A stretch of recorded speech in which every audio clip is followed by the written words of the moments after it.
Hello and welcome to the coming conflict on July 24th, 2024. My name is Tom, of course, and today we are going to be talking about the degradation of the UFO disclosure movement, continuity of government, and how 2016 was possibly the last election this country will ever have. Before we get started, or after you're done watching, please move over onto Twitter, follow me. I've been posting some cool stuff lately and arguing with people, and it's kind of fun. So I'm going to take this off the screen, and we're going to get right into it. So for those of you who keep up with the UFO news, you'll know that there's this character, Lou Elizondo. He's one of the UFO celebrity class, as I've come to call them. Okay, you got people like Elizondo, you got people like Grush, you got people like Corbell, Knapp, and I do just want to put the caveat for George Knapp. He used to be a really good journalist. There are people that say that he's basically rode the coattails of the Bob Lazar story for the past 30 years, and I guess that's true. I don't know exactly where I stand personally with Bob Lazar. I kind of believe him, but I don't know. I really don't know. But these people, it's become a cult of personality in the UFO disclosure movement. No longer do you see, I mean, think about this, right? We live in a day where everybody's got a freaking camera in their pockets via their cell phones, and we don't see any more UFO footage. I'm starting to see some recently, but I don't believe it because of all the AI generated images that are out there. So from 2017, after that New York Times article to now, we've basically, I mean, there's been no big UFO photos, there's been no sightings, there's been nothing from civilians. It's all been, hey, let's rely on the government to tell us about what the government is hiding. Then you get all these whistleblowers and ex-CIA. You can't be ex-CIA, you're always CIA. You get all these people that come out of the woodwork, okay, and they make their career telling us that they know stuff that they can't tell us.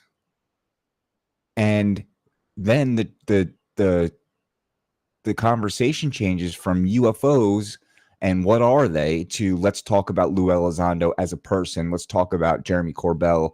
Let's talk about Dave Grush. Why is nobody outside with binoculars looking up at the sky anymore? Why do we expect that anything that the government tells us is true? It's ridiculous. So now this guy comes out, Elizondo comes out and writes a new book. And one of his stories, this is from Skyfire News, so shout out to them. If you don't follow them, follow them. They do some pretty good YouTube stuff also. Chupacabra and Red Panda Koala. Lou Elizondo says he remote view attacked a terrorist in their jail cell. Then the terrorist was shaken by angelic light beings. I mean, this is the type of crap that passes as UFO, like, disclosure information. Where did the hard-hitting journalism go? Since when are whistleblowers like Grush, like, so Grush blows the whistle, and then I think he has a Gaia TV special. I think that's the ultimate goal for all of these people, is to get onto Gaia TV and get a cushy, like $10,000 per episode gig. That's all it is. They're just trying to parlay whatever military or government experience they have into a TV special. It's disgusting. It's stupid. It's such a waste of time. We're all spinning on wheels waiting for the government to tell us what the government is lying about. I mean, it's just nuts. I really hope that the UFO community as a whole can get off of this crap, get off of this UFO celebrity, this celebrity culture in the UFO community. There's that old saying that, big people talk about ideas and small people talk about other people. And I think everybody should just keep that in the back of their head, because it's nuts. It's being used to control the narrative and manipulate the outcome. We are never going to get to the bottom of what is flying around in the sky, these unidentified flying objects. We're never going to get to the bottom of it if we're all sitting around with our thumbs up our butts waiting on people like Lou Elizondo to tell us the truth. And with that being said, too, it keeps us in this state of perpetually being online. David Icke made this comment about how it's all a stage show to keep your eyes on the stage while the puppeteers hide behind the black curtain. You have chosen one wing of the same bird. And I made a comment. I said, the internet is a control device. The idea we can use it to fight back is absurd. We are allowing our enemy to choose the location and parameters of the battle, yet we convince ourselves we are winning. The only way out of this situation is to break the illusion. And when I say break the illusion, we need mystery back in our lives. Somebody asked me that question. What do you mean by breaking the illusion? Basically, when we can go back to a time where we believe in campfire stories and our urban legends, I think we'll be more free as a people. Because as of right now, we're all stuck on the internet thinking we're fighting a culture war, we're fighting the deep state, or we're fighting for UFO disclosure. But in actuality, they have us right where they want us. We're a controllable, malleable mass of people stuck in the sandbox that they want us stuck in. And we're not enacting any real change in the real world. The whole world is passing us by as we sit here on our devices, permanently online. They're shutting down the farms. They're terraforming the planet. They're bulldozing trees to make way for solar farms. They're painting the shore with windmills that block out the sky and kill birds. They're seeding clouds, and with disastrous results, i.e., the flooding that took place in Dubai not that long ago. If we ever break out of this illusion, it's gonna be like the episode of The Simpsons where everybody walks out of the house because the TV's broken or Itchy and Scratchy went off the air, and they see the sun for the first time. We're gonna walk out of our stupor and look around, and it's gonna be like we're living on Mars. We're not even gonna recognize the planet that we live on. So let's move into the next thing. So I talked about this in another video, the continuity of government. Okay. And when I'm saying continuity of government, I don't mean the line of succession from president to vice president to speaker of the House and then so on down the line. I mean the devolution of power the devolution of the government into basically an authoritarian, hyper condensed unit in the event of emergency. So I'll just give you a quick synopsis because the Operation Eagle continuity of government exercises are going on yesterday and today. And it seems very coincidental that these are happening as we're getting reports that Biden had a stroke out in Las Vegas. And that's why he disappeared, and that's why he dropped out, allegedly. So let me just give you a background on continuity of government. We're going to get into Operation Eagle. Background. Since the days of the Cold War, the United States has had a plan in place to continue the operation of the government following a catastrophic attack on the nation's capital. The 2007 National Security Presidential Directive 51 directs the geographic dispersion of leadership, staff, and infrastructure in order to maintain the functions of the United States government in the event the nation's capital is decapitated by a terrorist attack. Buried deep within the 102-page National Continuity Plan is the strategy for the mass evacuation and relocation of every federal government agency, including the White House and the military, in response to an exceptional catastrophic event within the National Capital Region. Each agency is required to have a detailed continuity of operations plan, or COOP, in place. Now, this is whitehouse.gov. This is whitehouse.gov. Just keep that in mind with this next part I'm about to read. The shadow government. Following a catastrophic national emergency, the president or his successor can authorize the establishment of a temporary shadow government to maintain control of the essential functions of the federal government. President Bush activated the shadow government on September 11, 2001, shortly after the second attack on the World Trade Center.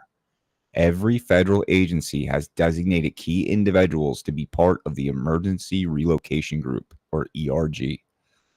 These ERGs are assigned to an alternate secure location on a rotating basis and are ready to take over the duty of supporting the national essential functions of this nation in an emergency. So what that means is there is a second set of people, next man up, the second set of people ready to take the helm of this nation and assume full power and control at the flick of the switch. And these people are not known widely. These people are not elected. These are bureaucrats. This would be a bureaucratic coup. Now, Eagle Horizon. This is something they do every year. It's a drill, basically. Okay. Eagle Horizon exercises requires each federal executive branch, department, agency to test their continuity operations plan by deploying their emergency relocation groups to secret remote locations where they will perform their essential functions. In addition to all executive departments and agencies, the White House offices and senior staff also participate. Eagle Horizon uses scenarios such as hurricanes, improvised nuclear device detonations, earthquakes, and cyber attacks as their, pretend emergency. What have we had happen in the last several weeks? We had a hurricane that hit Texas. Okay. We had a nationwide cyber attack or cyber incident with CrowdStrike, bringing down banks, bringing down airports, and all manner of critical infrastructure. We had the president completely just disappear. When I say president, I mean, you know what I mean. Former Vice President Joe Biden. We had him just completely disappear. Okay. Then magically drop out over Twitter. Nobody saw him for 6 days. Then he shows up and he looks like a walking corpse. We had an assassination attempt on former President Donald Trump. We had the Secret Service fail spectacularly. The Secret Service head just stepped down. I am sorry. And then today and yesterday, we have Operation Eagle Horizon, the drills being run right now.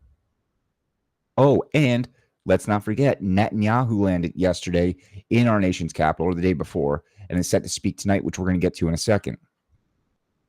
Let me just go on with this Eagle Horizon. This is a memo dated April 28, 2017. Eagle Horizon is an annual continuity exercise required by Presidential Policy Directive 40 and Federal Continuity Directive 1. The executive branch will conduct Eagle Horizon during the period of June 19th to 23rd, 2017. Eagle Horizon's 2017 objectives are to ensure department and agency leadership and staff are knowledgeable about continuity operations, demonstrate the ability to activate continuity plans, discuss devolution capability, demonstrate reconstitution planning operations. So this is just from nrc.gov. So they're planning this. Now, let me just be clear here. They're planning this. They're always drilling for this. But I don't believe in coincidences to this level. When we have all of these what are catastrophic events, the CrowdStrike thing could have crippled the nation permanently. Trump being shot, if he would have been killed, it would have completely thrown the nation into irreversible chaos. If Biden dies, it will throw the nation into chaos. That hurricane that hit Texas, it threw Texas into chaos. Now, these are all things that on their own would not seem so threatening.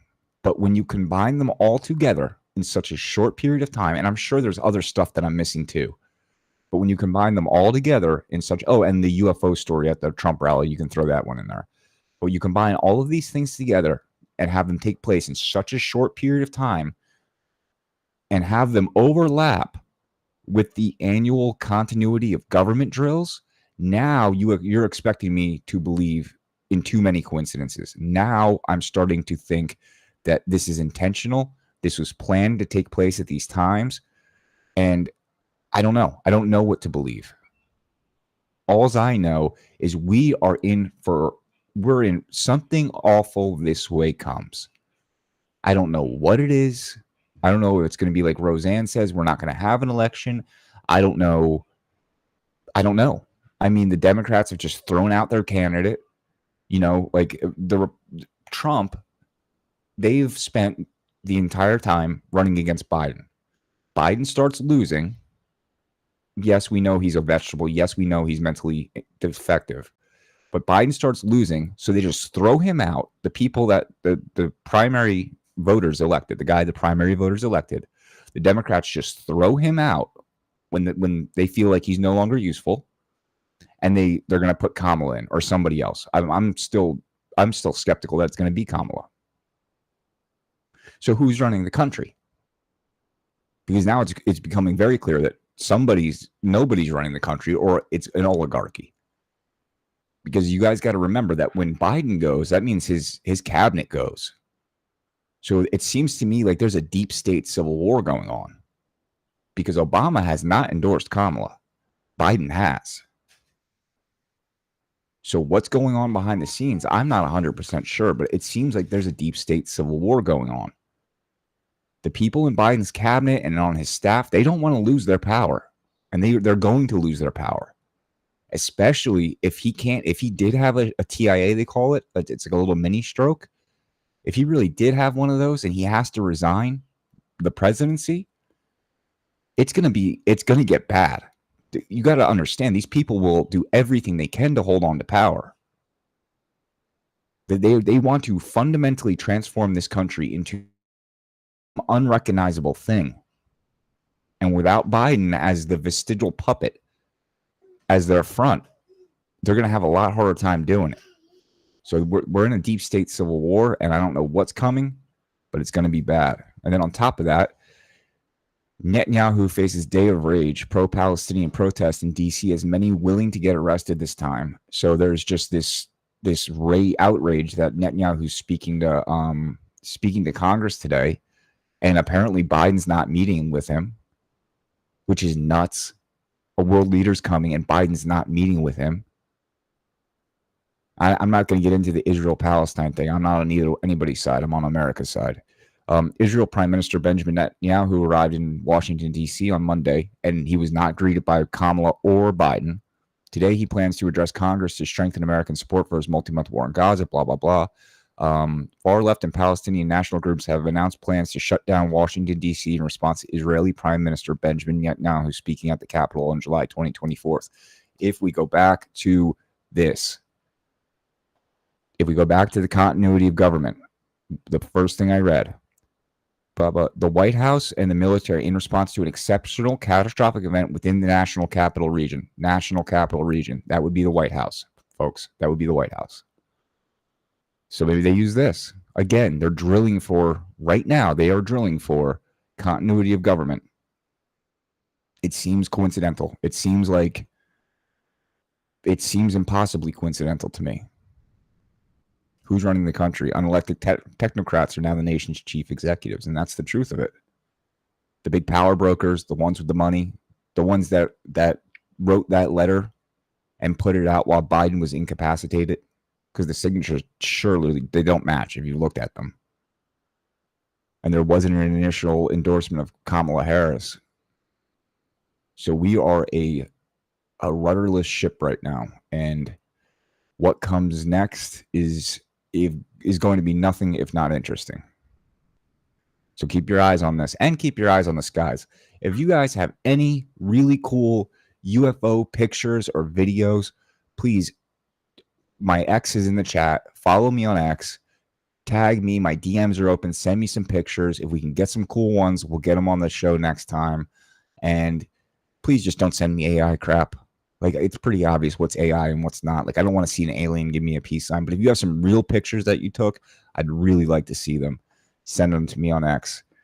And with that being said, ladies and gentlemen, in the information war, knowledge is power, but awareness is victory. Have a great day. God bless, and be ready for what is coming next.